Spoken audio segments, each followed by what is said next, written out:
வரைக்கும் வறுத்தா தான் நமக்கு வந்து ரொம்ப நாள் வந்து ஸ்டோர் பண்ணி வச்சு நம்ம வந்து சாப்பிட முடியும்.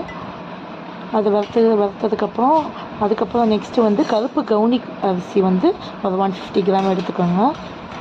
அதையும் வந்து நல்லா ட்ரை ரோஸ்ட்டு ஆகிற வரைக்கும் நல்லா ஃப்ரை பண்ணிக்கலாம்.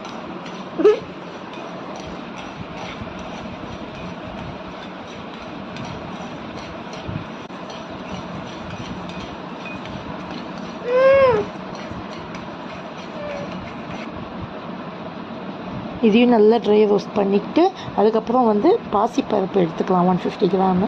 அதையும் வந்து நல்லா வறுத்துக்கலாம். டெய்லி காலையில் நம்ம வந்து 2 ஸ்பூன் போட்டு நம்ம கஞ்சி டெய்லி குடிச்சிட்டு வந்தோம்னா வித்தின் 1 மந்த்லேயே உங்களுக்கு நல்ல பெஸ்ட்டு ரிசல்ட் கிடைக்கும். ட்ரை பண்ணுங்கள், நீங்களும் ட்ரை பண்ணுங்கள். அடுத்து வந்து நம்ம ஆற விட்டு நல்லா அதை வந்து